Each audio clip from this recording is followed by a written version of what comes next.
Now, speaking of which, the South African government has assured citizens that they'll provide more information if there is a threat on their lives. It follows a terror alert issued by the U.S. Embassy on its website. The embassy warns of a possible terror attack this weekend in Sandton, of course, this in Johannesburg. Now, at the same time, we know that the annual Gay Pride March is due to take place in the Sandton area on Saturday, but it's still unclear if the potential attack would be targeting that event. So to discuss this further, we're now joined by Defence and Intelligence Analyst Helmut Heitman. Helmut, thank you so much for your time and good morning to you. First of all, South Africans want clarity. On one end, we're listening to the U.S. Embassy's warning and statement saying there's a possible terror attack in the Sandton area, but the South African government assuring there isn't any information that would lead them to assure and confirm this information. Which one should South Africans actually take note of or believe or be concerned with? Well, if you're a cautious, slightly paranoid person, I would say take the American warning seriously. Having said that, I'm not sure necessarily I would if I was there, because there are always more scares than actual attacks. That you certainly will feel very stupid if you're there and there is an attack. I think the problem with this sort of intelligence is it depends who the groups are. Have they actually infiltrated the group that's making the threat, or is it just radio chatter they're picking up? When I say radio, I mean things like satellite phone and cell phone. And that's often subject to misinterpretation. You get some noise, you get some talk coming out, and then you've got to interpret it as best you can. Now, the Americans on the whole haven't been too bad with their intelligence. And we, on the other hand, have not been all that exciting with our intelligence. Having said that, I mean, we did intercept those young ladies who wanted to go and join ISIS in Syria.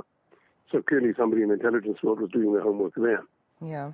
And there have been threats. I mean, ISIS has threatened us because we're involved in the DRC, where they're involved with the Allied Democratic Forces, and because we're now in Mozambique. And, I think what we have here is a clash of two intelligence services. One has picked up something, the other hasn't picked it up, and is on the basis of its information, it's our guys not taking the American warning too seriously. I would like to think that our people are probably have the ear closer to the ground, but I wouldn't want to bet on it. In a situation like this... You can't actually give concrete advice on this sort of basis. In a situation like this, Helmut, what would be the protocol for the U.S. Embassy? Do they just release a statement like that without necessarily consulting with the South African government, or have they tried to perhaps warn the SA government and then maybe didn't get a favourable response, or perhaps there was some sort of agreement to say, hey, you can release a statement on your website? Because I would assume that if you're an embassy, and please stand to be corrected, that this is classified information that you would share with the SA government before you actually make the sort of information public first.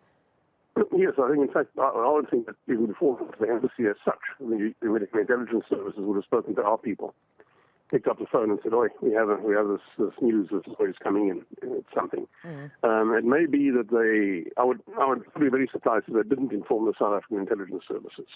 That would really be a surprise. Yeah. I'm presuming they did, and that for some reason our guys disagreed.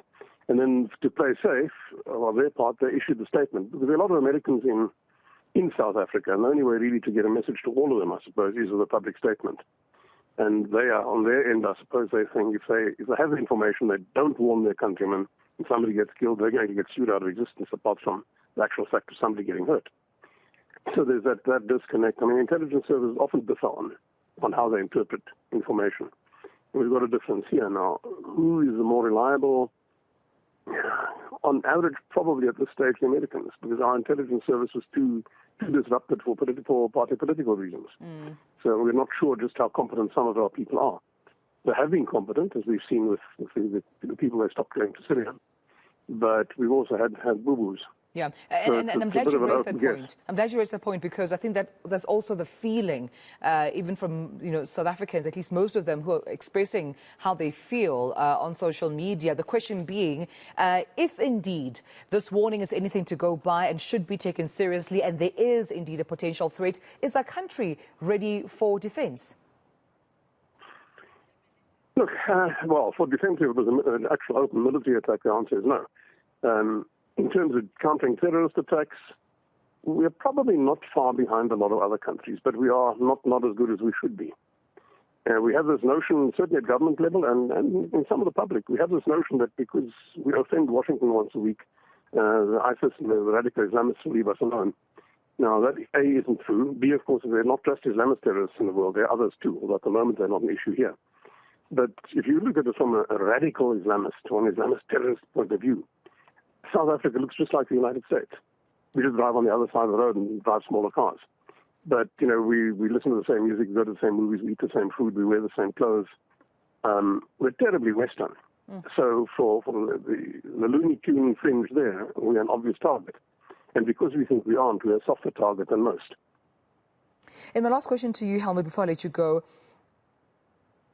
Does South Africa have any enemies that might lead to believe that we are almost in a possible, a terror attack where we've been probably followed by terrorists for a long time, studying the country? Do South Africans need to be worried about any enemies or any reason whatsoever to believe that this could be the cause and the motive behind a possible terror attack? Look, yeah, well, we had the warning from ISIS because our troops engaged the Allied Democratic Forces in the Congo, and that's part of the UN mission there. And we've also had this warning from the ISIS-affiliated terrorists in Mozambique. Having said that, we're at risk anyway because we are so obviously Western. But I don't think the major groups, Al-Qaeda, previously ISIS as such, the major groups, I don't see them conducting an attack in South Africa. I think they use South Africa as a transit area and a place for meetings, a place to move funds through. Because we have wonderful financial electronic systems, but our security is not that good. For them to launch an attack here would actually be to rock the boat unnecessarily. And then we would wake up and get a bit more aware of these things. Having said that, so I don't think a major group would launch a terrorist attack in South Africa. But you get the so-called lone wolf terrorist, like this guy in Norway who shot a whole bunch of people at a picnic. And the lone wolf terrorist, whichever brand he is, you can't predict, and intelligence can't really pick them up. They pick them up after the event because there is no intelligence of them. They're not in a group. They're not transmitting. They're not speaking to people. That's the danger. That danger exists in every country in the world. We've got slightly more danger because of the ISIS connection in Mozambique and the DRC. But we're not as at risk as the United States is. All right, well, we leave it there. I appreciate you speaking to me this morning. Defense and intelligence analyst Helmut Heitmann, thank you so much for your time this morning.